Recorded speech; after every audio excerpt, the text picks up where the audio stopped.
Assalamualaikum. Welcome to new lecture, and here we will discuss how we will find the orthocenter of triangle PQR here. ठीक है, measurements हमें जो given है वो 3 given है. ठीक है, अब इस क्वेश्चन को टैकल करने के लिए हम एक डिफरेंट सिचुएशन यूज करेंगे. ठीक है, आप ये देखें कि प्रीवियस क्वेश्चन में जितना भी हमने सॉल्व किया वो डायरेक्ट सॉल्व किया. जो मेजरमेंट्स गिवन थे आपने एज इट इज प्लॉट किए हैं, बट यहाँ पे आर पी 3.6 सेंटीमीटर है, बट एंगल क्यू और पी गिवन है. पी तो आप ड्रॉ कर लेंगे, बट क्यू का प्रॉब्लम है, क्यू को आप सॉल्व नहीं कर सकते. ठीक है, इसका मतलब ये है कि अब हमें यहाँ पे क्या करना चाहिए. सबसे पहले हमें यहाँ पे ये देखना है कि अगर वो एंगल जो बेस में पॉइंट्स गिवन है, ठीक है, जो बेस है उन दोनों पे वो एंगल नहीं ड्रॉ हो रहे, तो मतलब जो पॉइंट बेस में गिवन है उसको कैसे फाइंड आउट करेंगे. ठीक है,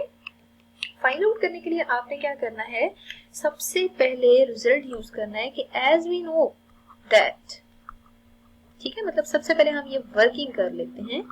as we know measurement angle P plus measurement angle Q plus measurement angle R should be equal to 180 degrees. ठीक है, अगर ये 180 डिग्रीज के इक्वल है ना, तो P की जगह P की वैल्यू पुट कर दें, दैट इज 105. Q की जगह Q की वैल्यू पुट कर दें, दैट इज 30 डिग्रीज. ठीक है, R इज मिसिंग हियर, तो R को आप एज इट इज रहने दें और इनको सॉल्व कर लें. अब देखिए मेजरमेंट एंगल R की वैल्यू फाइंड आउट करनी है ना, तो 180 में से आप 30 और 105 को सब्ट्रैक्ट कर दें. ठीक है, जो proper with the help of calculator answer आ रहा है दैट इज 45 डिग्रीज. ठीक है, अब देखिए जो आंसर 45 डिग्रीज आ रहा है ना, वो R एंगल आ रहा है, तो मतलब प्रॉब्लम हमारी सॉल्व हो चुकी है. ठीक है, तो सबसे पहली वर्किंग आपकी ये होनी चाहिए. अब देखिए R आपने अगर फाइंड आउट कर लिया है ना, इसका मतलब ये है कि हमें यहाँ पे प्रॉपर एंगल ड्रॉ करना चाहिए. ठीक है, बट R ड्रॉ करने से पहले हमें बेस कंसीडर करनी है. तो बेस तो आपको 3.6 गिवन है.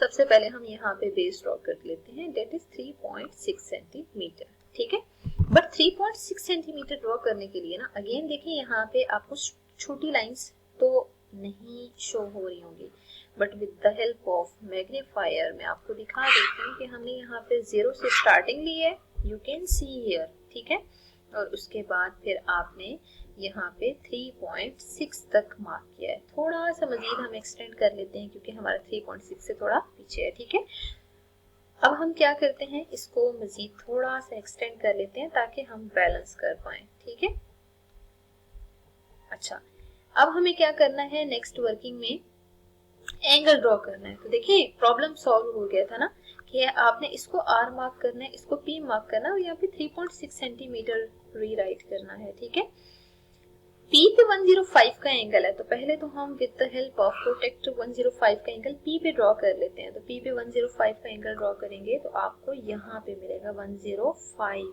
100 से नेक्स्ट होगा. ठीक है, मतलब आपने ये 105 का एंगल ड्रॉ कर दिया.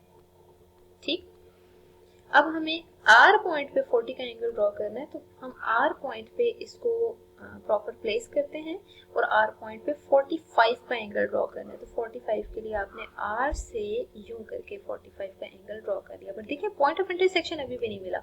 इसका मतलब ये है कि हमें इस लाइन को एक्सटेंड करना चाहिए. ठीक है, मतलब ये जो एरो वाली लाइन है ना, आर्म है 105 का, इसको मजीद एक्सटेंड करना चाहिए. एक्सटेंड करके ना आप इसका point of intersection find out कर लें. यहाँ पे ये दोनों आर्म्स इंटरसेक्ट कर रहे हैं, तो मतलब ये वाला जो पॉइंट है ना, ये पॉइंट है PQR.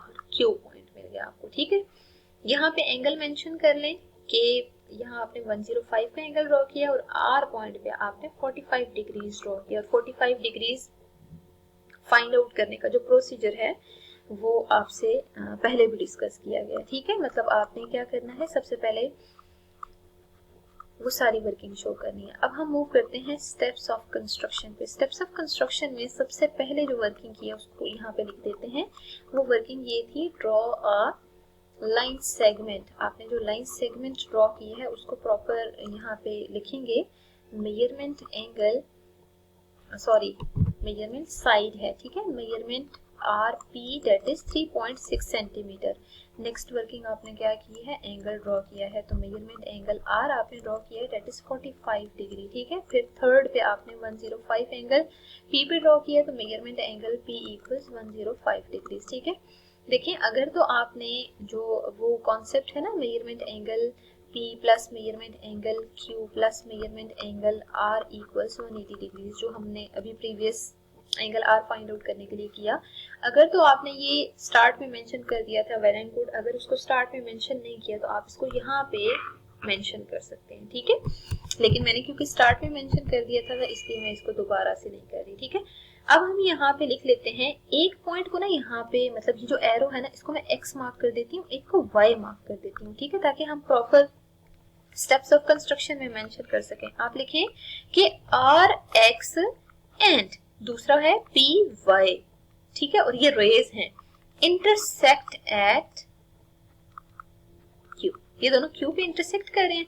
अगर q पे इंटरसेक्ट कर रहे हैं तो इसका मतलब ये है कि PQR इज फॉर्म्ड, मतलब आपने ट्राइंगल बनानी थी, वो ट्राइंगल कंप्लीट हो चुकी है, ठीक है।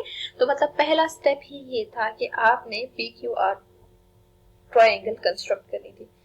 अब हम इस ट्राइंगल के लिए प्रॉपर एल्टीट्यूड्स ड्रॉ करेंगे, क्योंकि हमें ऑर्थो सेंटर फाइंड आउट करना है ना, तो ऑर्थो सेंटर के लिए हम प्रॉपर एल्टीट्यूड फाइंड आउट करते हैं, ठीक है।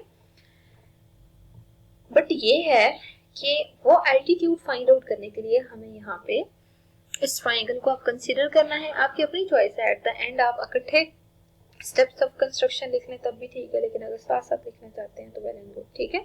इट्स अप टू यू, जरूरी नहीं है कि आप साथ साथ स्टेप्स ऑफ कंस्ट्रक्शन लिखें।